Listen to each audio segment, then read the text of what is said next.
नमस्कार मेरे प्यारे साथियों, स्वागत है आपका अपने YouTube चैनल पवन हिस्ट्री क्लासेज में।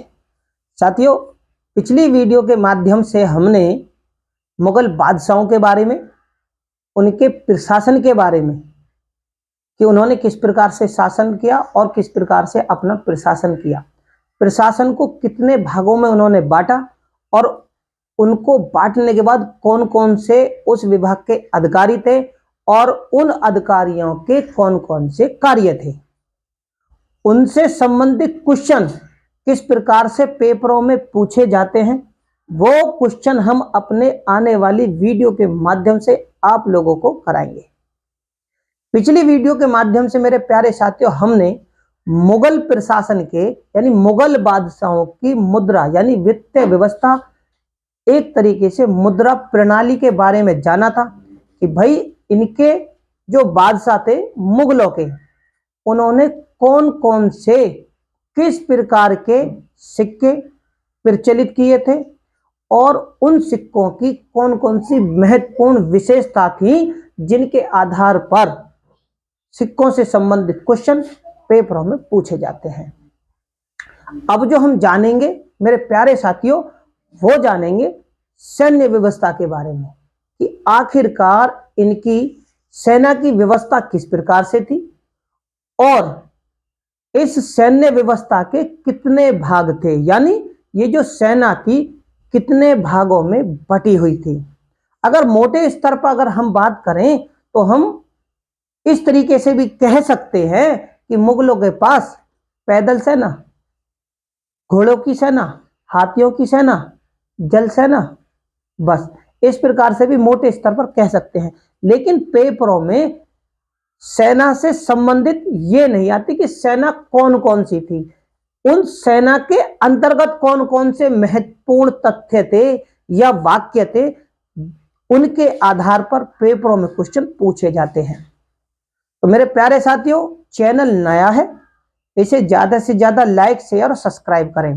भाई हिस्ट्री सब्जेक्ट जो बहुत बड़ा होता है, यानी इतिहास बहुत बड़ा सब्जेक्ट है, ठीक है ना। तो मैं चाहता हूं कि आप लोगों को जहां से भी ज्ञान मिले, चाहे वो ज्यादा मिले या थोड़ा मिले, लेकिन आप उसे तुरंत ले लो ना, क्योंकि ज्ञान जो कभी विफल तो जाता नहीं है, तो कहीं ना कहीं वो ज्ञान हमें सफलता ही दिलाता है। तो मेरे प्यारे साथियों, देरी ना करते हुए शुरू करते हैं। मुगल प्रशासन, सैन्य व्यवस्था। अगर मुगल बादशाहों के बारे में और उनके प्रशासन से संबंधित जानकारियां अगर आप लोगों को चाहिए तो मैंने डिस्क्रिप्शन बॉक्स में लिंक दिया हुआ है, वहां पर जाकर आप हमारी सारी वीडियो को देख सकते हो। क्यों? क्योंकि मैं आपको क्रम वाइज समझाने की कोशिश कर रहा हूं। कौन सी? कि भैया मैंने पहले बादशाहों से संबंधित घटनाओं के बारे में जानकारी दी, फिर उसके बाद में मैंने यानी बादशाह और उत्तर मुगल काल के बादशाह, यानी बादशाह भी थे और फिर उत्तर मुगल, यानी जब पतन की कगार पे था मुगल साम्राज्य, तो उत्तर मुगल काल के बादशाह ने बोल सकते हैं, उनके शासन से संबंधित भी जानकारियां दी हैं। उसके बाद मैंने जो जानकारियां दी हैं वो प्रशासन से संबंधित जानकारियां दी हैं, और अब जो मैं वीडियो बना रहा हूं वो मुगलों की प्रशासन से ही संबंधित है, ठीक है। चाहे वो मुद्रा प्रणाली से संबंधित हो या मनसबदारी प्रणाली से संबंधित हो या सैन्य व्यवस्था से संबंधित हो, जागीरदारी प्रथा से संबंधित हो या जमींदारी प्रथा से संबंधित हो या राष्ट्र प्रणाली से संबंधित हो या उनकी धार्मिक नीतियों से संबंधित हो, तो इन सभी से संबंधित क्वेश्चन जो कि पेपरों में पूछे जाते हैं, उनके बारे में हम विस्तार से जानकारी लेंगे और क्वेश्चन किस प्रकार से पेपरों में पूछे जाते हैं उन्हें भी हम अपने आने वाली वीडियो के माध्यम से कराएंगे। भाई क्वेश्चन किस प्रकार से कराए जाते हैं, पहले तो मैं विस्तार से जानकारी दे रहा हूं, फिर जितने भी हमारे पाठ हैं यानी टॉपिक हैं, उनसे संबंधित क्वेश्चन किस प्रकार से पेपरों में पूछे जाते हैं, क्वेश्चनों के माध्यम से भी मैं इन टॉपिकों को कराऊंगा और आपको हर वो छोटे से छोटे पॉइंट की जानकारी देने की कोशिश करूंगा, उस तथ्य की जो कि पेपरों में मुझे लगता है और ज्यादातर पूछे जाते हैं। ज्यादातर पेपरों में पूछे भी जाते हैं। ठीक है, उनके बारे में जानकारी लेंगे। तो मेरे प्यारे साथियों शुरू करते हैं। मुगल प्रशासन, सैन्य व्यवस्था होता क्या है। अब यहां पर देखो, मुगलों की सेना का जो गठन था, सबसे नंबर पहली बात, मुगलों की जो सेना थी वो मिश्रित प्रणाली थी। मिश्रित प्रणाली कैसे? क्योंकि मिश्रित सेना थी। मिश्रित सेना भाई, एक तो होती है राजाओं की सेना से संबंधित, कि भाई राजा के होंगे, एक उस राजा की सेना सम्मिलित कर रही, नहीं, ये मिश्रित यानी मिश्रण, यानी तरह तरह के व्यक्तियों की सेना थी। अब व्यक्ति कौन थे? जैसे ईरानी, तुरानी, भारतीय मुसलमान, मराठा, मुगल, सभी लोगों से मिलकर, सम्मिलित लोगों को मिलकर, यानी एक तरह से मिश्रित सेना थी। और ये जो सेना का गठन था वो किस पर आधारित था? मंगोलों की दशमलव प्रणाली पर। क्या था? मंगोलों की दशमलव प्रणाली पर। हाँ, मुगल सेना के क्या थे? मुगल सेना को अगर हम श्रेणियों के हिसाब से देखें तो मुगल सेना की श्रेणियां थी 4। मुगल जो थे, देखो सेना बहुत बड़ी थी, सबसे पहले वो श्रेणियों में देखो कि पहले थी श्रेणियां। तो श्रेणियों में क्या थी? वो 4 श्रेणियों में बटी हुई थी सेना।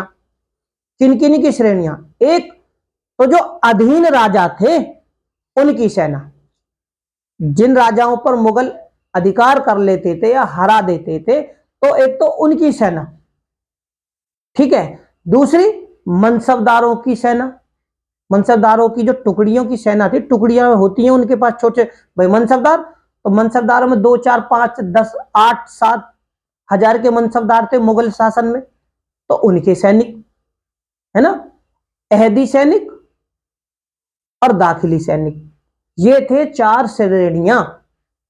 इसके बाद में इनों में भी, जैसे अहदी सैनिक, उसके भी 2 विभाग थे, है क्या ना, और दरवीर सैनिक, उसके भी 2 विभाग थे।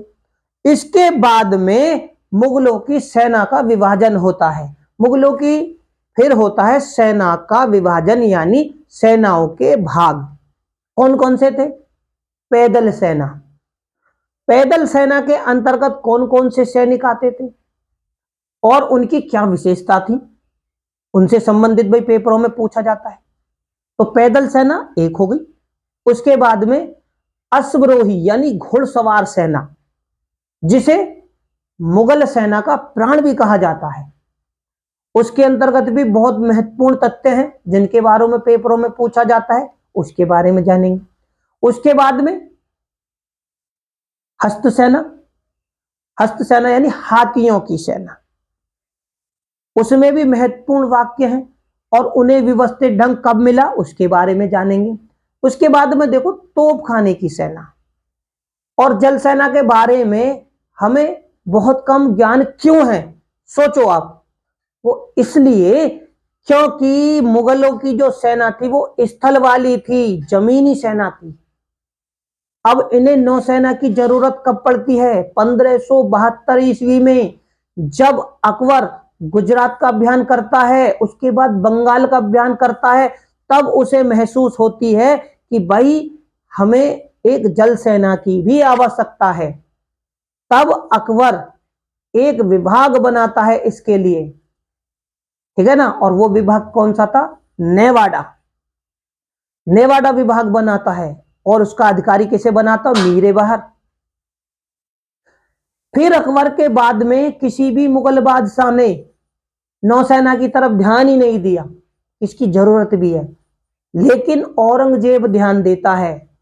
अकबर के बाद के बादशाहों में केवल औरंगजेब नौसेना की तरफ ध्यान देता है, और उस नौसेना में उसका सहयोग कौन करते हैं? शाइस्ता खां और मीर जुमला योगदान देते हैं नौसेना बनाने में। लेकिन एक शक्तिशाली सेना औरंगजेब कब बनाता है? जंजीरा के सीदियों और मोपाला लोगों के सहयोग से जो बनाता है नौसेना, वो होती है शक्तिशाली सेना।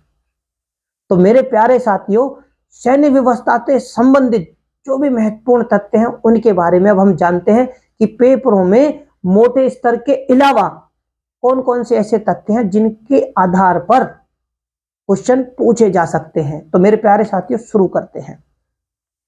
मुगल सेना का जो गठन हुआ था, ठीक है, वो मंगोलों की दशमलव पद्धति, ये जो पद्धति थी इन्होंने मंगोलों से ली थी, यानी कि ये समझ सको या तो मंगोलों से इन्हें प्रेरणा मिल गई या उनकी इन्होंने नकल कर ली या मंगोलों की इस दशमलव पद्धति इन्होंने चुरा ली, आप ये भी कह सकते हो। तो इनकी पद्धति होगी दशमलव पद्धति। अब मुगलों की जो सेना का दल था, मैंने भी आपको बताया वो 4 भागों में था, 4 श्रेणियों में। भाई मुगलों की सेना बहुत बड़ी थी तो इसे बांटा था सबसे पहले श्रेणियों में। अब श्रेणियों में कौन कौन से थे? पहले नंबर की श्रेणी थी अधीन राजाओं की सेना, जो राजा इनके अधीन थे, जिन्हें इन्होंने ठोक पीट लिया था, उस पर कब्जा कर लिया, उसे हरा दिया, तो उसकी सेना इन्हें मिल गई थी। दूसरा, जो ये मनसबदार देते थे मुगल सेना, एक तो शाही घराने को मनसबदार, और एक जो दूसरे राजा होते थे जो हार जाते थे या फिर जो इनकी अधीनता स्वीकार कर लेते थे, उन्हें ये मनसब प्रदान करते थे, एक तरह का ओहदा। तो जब मनसब मिलता था तो इन्हें मनसब के बाद में इन्हें 2000 का मनसब, 4000 का मनसब, 5000 का मनसब, तो उनके मनसब जो दार बने थे ना, ये उन्हें सैनिक मिलते थे, तो एक उनकी सेना, ठीक है, तो क्या थी? मनसबदारों की सेना या टुकड़ी। अहदी सैनिक, अहदी सैनिक कौन से भैया? अहदी सैनिक जो होते थे वो बादशाह के द्वारा नियुक्त सैनिक होते थे, जिनकी भर्ती स्वयं बादशाह करता था, और बादशाह की तरफ से यानी राज्य की ही तरफ से इन्हें क्या क्या मिलता था? अस्त्र शास्त्र, वेतन, भर्ती, है ना, और इनका साजो सामान जो भी था वो राज्य की तरफ से इन्हें दिया जाता था। तो ये राज्य के सैनिक होते थे, और इनके लिए राजा एक अलग से अधिकारी, यानी ये जो सैनिक थे कहां पर नियुक्त होते थे? इनके लिए राजा स्पेशली या तो अमीर या मीर बख्शी के अधीन रखता था। ये इन सैनिकों की विशेषता थी। अब दाखिली सैनिक, भाई 4 श्रेणी थी। दाखिली सैनिक कौन थे भैया? दाखिली सैनिक वो सैनिक थे जो भर्ती तो राजा के द्वारा ही होते थे, भर्ती राजा के द्वारा ही होते थे, राज्य की तरफ से ही इन्हें वेतन भी मिलता था, लेकिन राजा इन्हें नियुक्त कहां कर सकता? मनसबदारों के अधीन। मनसबदार के अधीन होती थी इनकी कमान, और ये उसकी सेवा में रहते थे। ये इनकी विशेषता थी, किसकी? दाखिली सैनिकों की। अहदी सैनिकों को किसके? अमीर और बख्शी के अधीन रहना होता था, क्यों? राज्य की तरफ से थे। अब इनमें एक विशेषता और थी, ठीक है, अहदी सैनिक जो थे, अहदी सैनिकों को, घुड़सवारों को, अहदी सैनिक जो घुड़सवार थे उनको क्या मिलता था? 500 रुपए वेतन मिलता था राज्य की तरफ से। कितने? 500 रुपए वेतन। ये इनकी विशेषता थी, भाई राजा की तरफ से भर्ती थे। और साधारण घुड़सवार को क्या मिलता था? जो साधारण घुड़सवार होते थे, ठीक है ना, एक तरीके से दाखिली मान सकते हैं उन्हें आप, इन्हें मिलते थे 12 से 15 रुपए वेतन के रूप में। इन्हें क्या मिलता था? साधारण घुड़सवार को 12 से 15 रुपए वेतन। ये रहते किसके अधिकार में थे? मैंने आपको बताया, दाखिली सैनिक जो थे वो मनसबदारों के अधीन रहते थे, राजा के कहने पर कि भाई ना आप रखो, ठीक है जी। ये विशेषता होगी इन 4 श्रेणियों की, ठीक है। अब चाहे एग्जामिनर आपसे दाखिली सैनिकों के बारे में पूछे या अहदी सैनिकों के बारे में या अधीन सैनिकों के बारे में, तो आप आसानी से जवाब दे दोगे। अब मुगलों की सेना के बारे में बात करते हैं। भाई सेना कितने भागों में बटी हुई थी, मैंने आपको जानकारी दी। मुगलों की सेना थी, पहली सेना जो थी पैदल सेना, याद रखना पैदल सेना थी, जिसे आप कह सकते हो मुगलों की सबसे बड़ी शाखा, यानी पैदल सेना सबसे बड़ी शाखा थी। और इसके दो भाग थे, ये दो भागों में बटी हुई थी। ये सैनिक दो भागों में बटे हुए थे। भैया कौन कौन से दो भाग, उनके बारे में समझो। अहसाम सैनिक, अहसाम सैनिक, ठीक है। ये जो सैनिक होते थे अहसाम सैनिक, ये राज्य की ही तरफ से होते थे। इन्हें सारा साजो सामान राज्य की तरफ से मिलता था। और ये कैसे सैनिक होते थे? इनमें होते थे बंदूकची, शमशीरबाज, तलवारबाज, कटारबाज, ठीक है ना, तीर कमान, भाले, ये ऐसे हथियारों का प्रयोग करने वाले सैनिक होते थे। क्या? तलवार, शमशीर, भाला, कटार, ये बंदूकची, ठीक है, बंदूकची भी, शमशीरबाज भी, ये हथियारों का प्रयोग करने वाले सैनिक होते थे। उसके बाद आते हैं सहबंदी सैनिक। भैया ये कौन से? पैदल सेना के अंतर्गत की बात बता रहा हूं, क्योंकि जो सैनिक राज्य की तरफ से भर्ती होते थे ये, और राज्य की ही तरफ से ये सारा साजो सामान मिलता था इन्हें।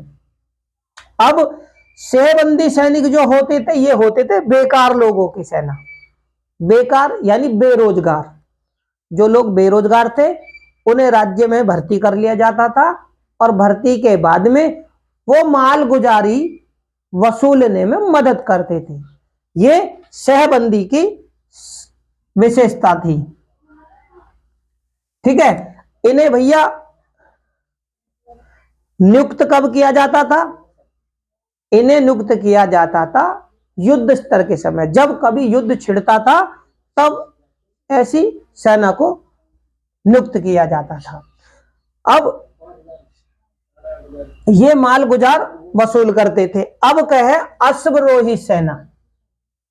अश्वरोही सेना जो थी, देखो मुगलों की सबसे बड़ी शाखा कौन थी? मुगल सेना। और मुगलों का जो प्राण कही जाती है सेना, मुगलों का, ये संबंधित क्वेश्चन है, मुगलों का प्राण कौन सी सेना को कहा जाता है? तो वो थी अश्वारोही सेना, जिसे मुगलों का प्राण कहा जाता है। इसमें भी दो प्रकार के घुड़सवार थे, इसे भी दो भागों में बांटा गया था। इसे भी दो भागों में बांटा गया था। घुड़सवार कौन से? बरगीर, बरगीर सैनिक जो थे वो, बरगीर सैनिक वो सैनिक थे जिनका साजो सामान राज्य की ओर से दिया जाता, चाहे वेतन हो, वेतन हो, भर्ती हो, अस्त्र शस्त्र हो, खाने पीने से लेकर साजो सामान जो था वो राज्य की तरफ से था। और सिलेदार, भैया ये सिलेदार कौन थे? सिलेदार जो सैनिक थे अश्वरोही सेना में, इन्हें अपना साजो सामान यानी अपने अस्त्र शस्त्र से लेकर साजो सामान तक की जो व्यवस्था है वो स्वयं करनी पड़ती थी, यानी उसमें राजा सहयोग नहीं देता था, इन्हें स्वयं ही करनी पड़ती थी। ये इन लोगों की विशेषता थी। लेकिन इनका वेतन जो था ना, वो बरगीर सैनिकों से ज्यादा था। बरगीर सैनिकों से ज्यादा था। क्यों ज्यादा था? क्योंकि ये केवल युद्ध के समय में ही नियुक्त होते थे, और उसके बाद में ये बेचारे खाली हो जाते थे, तो इसलिए इनका वेतन राज्य की तरफ से जो बरगीर थे उनसे ज्यादा था। इसके बाद में अन्य सेना भी थी, उनके बारे में जान लेते हैं। मुगलों की जो अन्य सेना कौन सी थी? वो जो सेना थी दुअस्पा। दुअस्पा कौन थे? दुअस्पा का मतलब है वो घुड़सवार, वो सैनिक जिसके पास में दो घोड़े होने चाहिए, इसका मतलब ये। सिंह अस्पा, सिंह अस्पा का जो मतलब है, इसके पास, इस घुड़सवार के पास में, इस सैनिक के पास में तीन घोड़े होने चाहिए, ठीक है ना, सिंह अस्पा। जबकि जहांगीर ने भी इस विभाग का किया था, दुअस्पा और सिंह अस्पा, ये मनसबदारी के दौरान थे, उनके बारे में भी हम जानेंगे। लेकिन ये अन्य सैनिक थे, उनके बारे में ये जो है वो मनसबदारी प्रथा से भी संबंधित है। दुअस्पा और सिंह अस्पा, जिसका निर्माण, जिस विभाग का, किसने? जहांगीर ने किया था। लेकिन अकबर ने भी, अकबर के काल में यह सेना का व्यवस्थित रूप था। सिंह अस्पा क्या थे? तीन घोड़े रखने वाले, यक, यक अस्पा, ये कौन थे? ये जो घुड़सवार था, ये जो सैनिक था, इसके पास में एक घोड़ा होता था। यक अस्पा के पास में केवल एक घोड़ा होता था। निम्न अस्पा, निम्न अस्पा, इसके पास में क्या होता था? ये जो घुड़सैनिक होता था, ये दो सैनिकों के बीच में, याद रखना, दो सैनिकों के बीच में एक घोड़ा। तो अन्य जो घुड़सवार थे, ये थे कुछ महत्वपूर्ण तथ्य जिनसे संबंधित क्वेश्चनों में, पेपरों में भी क्वेश्चन पूछे गए हैं। अब बात करते हैं कि अकबर ने इन सैनिकों की कार्य कुशलता के लिए, सही तरीके से व्यवस्थित करने के लिए एक नियम बनाया था। वो क्या नियम था मेरे प्यारे साथियों? वो नियम था अकबर के द्वारा बनाया गया दहबिस्ती। क्या? दहबिस्ती नियम बनाया गया था। इस नियम का मतलब होता है कि सैनिकों को दो घोड़े, यानी एक सैनिक को दो घोड़े रखने अनिवार्य हैं। क्या थे? सैनिक को दो घोड़े रखने अनिवार्य हैं। यह नियम बनाया था अकबर ने दहबस्ती, ठीक है ना।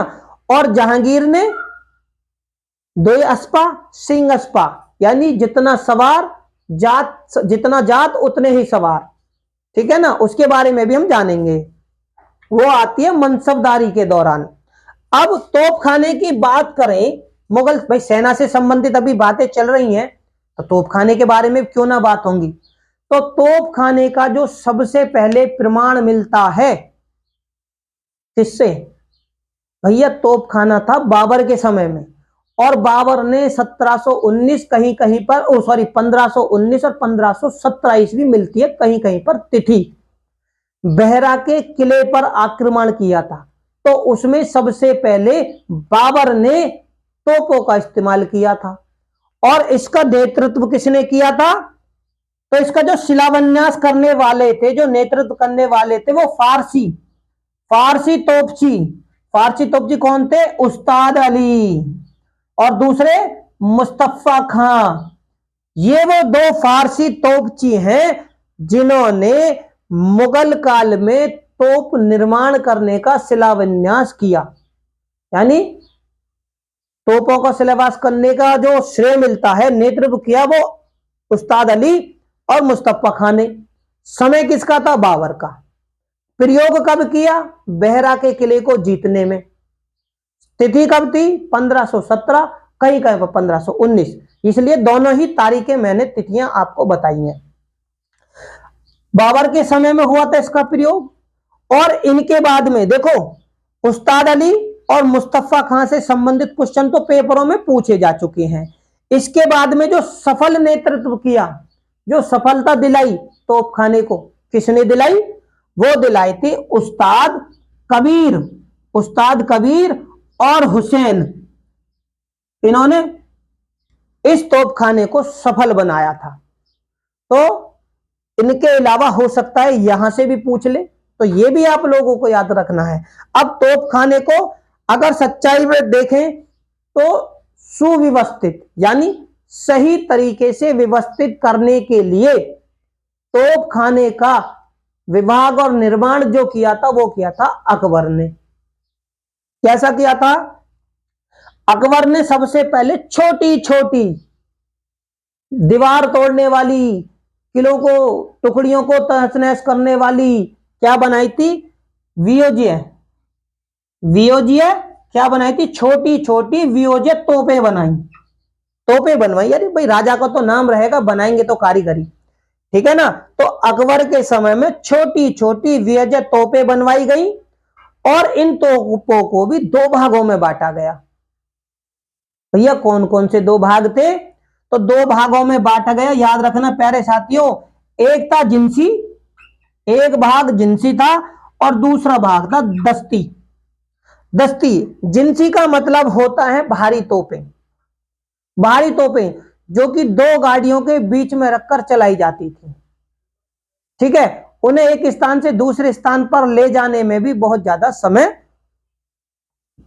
और मैन पावर, यानी व्यक्ति लगते थे, लेकिन लेके जाते थे। तो ये भारी तोपें थी, बड़ी तोपें थी तो इन्हें कहते थे जिनसी तोपें। इसके बाद में थी दस्ती तोपें। ये जो तोपें थी बहुत हल्की तोपें थी। हल्की तोपें थी तो ये घोड़े और हाथी की पीठ पर रखकर भी एक स्थान से दूसरे स्थान पर ले जाओ और इनका इस्तेमाल करो। तो कौन सी तोपें हुई? दस्ती तोपें। तो अकबर ने इनका अधिकारी कैसे बनाया? तो इनका जो अधिकारी था मीर आतिश बोलते थे उसे, मीर आतिश। ठीक है, तोपचियों का अधिकारी, इन तोपों के जो अधिकारी थे मीर आतिश। अब इनके बाद में हस्त सेना। भाई हाथियों, ये थी हस्त सेना, हाथियों की सेना। अब भारत में तो प्राचीन काल से ही हाथियों का प्रयोग होता आया है और अकबर को हाथियों का बहुत ज्यादा शौक था। एक तो युद्ध में इस्तेमाल करने के लिए, दूसरा भारी सामान को इधर से उधर ढोने के लिए। ठीक है ना, सामान ढोने, दोनों चीजों में हाथी काम आते हैं। तो इसके लिए भी अकबर ने एक विभाग बनाया, हस्त सेना यानी हाथियों की सेना के लिए भी एक विभाग बनाया। उस विभाग का क्या नाम था? एक विभाग जो बना था उस विभाग का नाम था पीलखाना। क्या था मेरे प्यारे साथियों? उसका था पीलखाना। अब अगर इसके बाद में करें नौसेना की बात, भैया मैंने आपको बताया था कि नौसेना की तो जरूरत ही नहीं थी मुगल काल में। क्यों?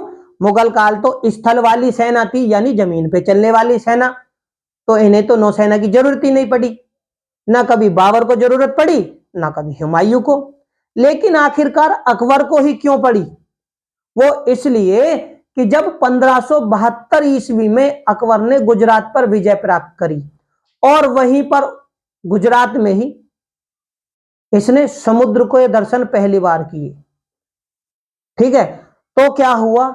इसने देखा कि भाई अब समुद्र मिल गया तो अब हमें नौसेना की भी जरूरत चाहिए। इधर बंगाल पर भी देखो इन्हें समुद्र मिला, बंगाल अभियान किया, तो तब इन्होंने नौसेना बनाई।